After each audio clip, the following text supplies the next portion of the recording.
Olá, amante do terror. Durante a história desse canal, uma das coisas que mais vimos foram as variantes do tão famigerado Siren Head.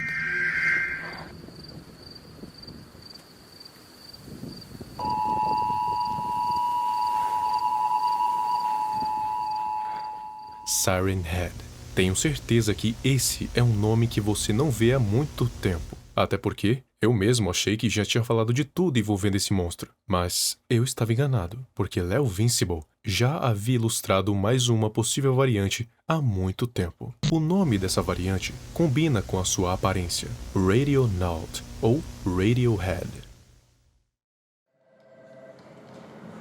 Em meados dos anos 40, autoridades estavam interceptando, em uma certa frequência de rádio, barulhos esquisitos. Isso não parecia ser um mero ruído por causa da interferência. Parecia que outra coisa estava fazendo aquilo. Temendo que poderia ser algo mais perigoso do que aparentava, eles rastrearam a fonte do barulho. Aparentemente, vinha de uma área remota quase desabitada, tirando as torres de rádio que existiam ali, justamente para dar sinal. O problema é que essas ondas de rádio misteriosas estavam interferindo nas torres, e como isso poderia causar um problemão, foram ver a origem daquilo. O normal de se ver naquela área eram torres de rádio comuns, daquelas que geralmente ficam em desertos, isoladas.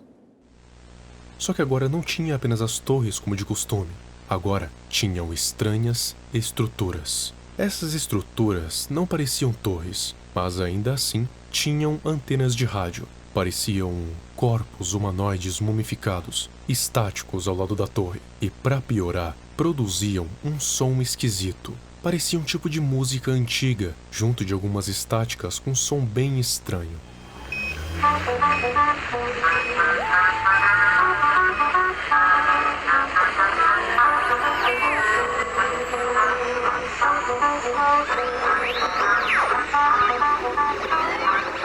Eles tinham certeza absoluta de que, até um tempo atrás, aquelas estruturas não existiam. Então, quem tinha as colocado ali? Quando se aproximaram delas, tiveram uma estranha sensação de estarem sendo observados. E pior, a impressão de que aquelas estruturas estavam se mexendo. Não se sabe o que aconteceu depois disso, mas essas autoridades nunca mais foram vistas novamente, juntamente com o que estava interferindo nos sinais de rádio.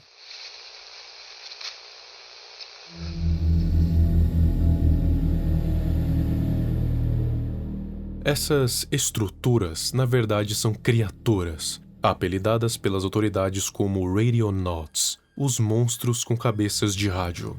Você já deve ter notado uma semelhança com uma outra criatura de um outro universo, o Siren Head.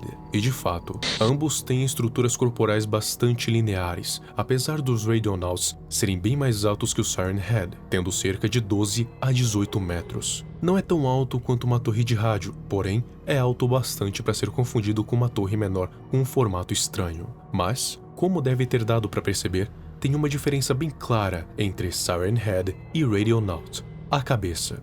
Radionaut tem uma espécie de rádio antigo no lugar da cabeça, juntamente com 3 antenas, 2 em cada lado e uma maior no centro. Tem alguns que têm 4. Esses possuem um maior raio de comunicação. Esses rádios na cabeça têm quase a mesma utilidade que a sirene do Siren Head, só que com a diferença que eles usam o rádio para interceptar a comunicação de rádio, tendo preferência por permanecer perto de torres. Teoriza-se que eles possuem a capacidade de simular estações de rádio, assim conseguindo manipular pessoas através desses aparelhos. Mas não só isso, Radionauts também se comunicam entre si, e qualquer rádio que possuir uma frequência entre 65.8 e 74 MHz pode interceptar a comunicação. Pena que não significa muita coisa, já que mesmo se for interceptada, ninguém iria entender nada. Eles usam uma linguagem não falada, parecendo um código Morse,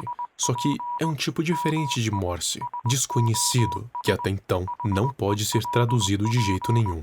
Mas mesmo assim, as autoridades gravam essas comunicações para tentar decifrar em um futuro próximo. Talvez assim eles consigam entender de uma vez por todas como se livrar dessas criaturas. Até porque, em 1945, uma dessas criaturas foi vista vagando por uma floresta. Aproveitando a oportunidade, as autoridades enviaram forças especiais para tentar acabar pelo menos com aquele. Usaram balas, fogo e até mesmo bombardeio. O resultado foi que tudo ao redor foi completamente destruído, menos o Radionaut, que ficou intacto. Eles recuaram e isolaram a área, até arranjar um jeito de eliminá-lo, pois se conseguirem acabar com um, conseguem acabar com todos. De preferência, um jeito que não seja tão destrutivo. Eu tinha um grupo de amigos andando comigo nesse parque. A gente atravessou esse rio e notamos algo estranho na água. Parecia um esqueleto alto, com antenas de metal saindo do seu peito. A gente ouviu esse swing jazz antiquado daquela coisa. Eu vi um dos meus amigos pegar uma pedra da trilha e jogar na figura gigante. Ele acertou a antena e dobrou o fio. A coisa parou a música e emitiu fagulhas de choque e um grito de vozes agoniantes e estática. Aquilo começou a nos perseguir como se estivesse furioso. Esse foi o relato de um jovem para as autoridades. Aparentemente, ele deu o azar de se encontrar com um Radionaut no meio do lago, que começou a perseguir o grupo quando foi provocado pela pedra. Eu não diria que ele foi exatamente danificado, afinal, ele conseguiu ficar intacto mesmo depois de um bombardeio, mas ele pode ter visto a pedrada como uma espécie de desafio, ficando furioso e partindo para cima do grupo. Não se sabe o que teria acontecido se ele não tivesse tirado a pedra. Será que o Radionaut não teria feito nada? Ou será que atacaria mesmo assim? De acordo com os relatos, informações e teorias, essas criaturas não seriam tão agressivas quanto o Siren Head. Só que isso não significa que não sejam perigosas, e sim que não vão atacar qualquer coisa que vejam pela frente, a menos que sintam a necessidade, ou sejam atacadas primeiro. Então, sempre que estiver dentro de um carro, ouvindo o rádio e de repente escutar um som estranho de estática, verifique ao seu redor.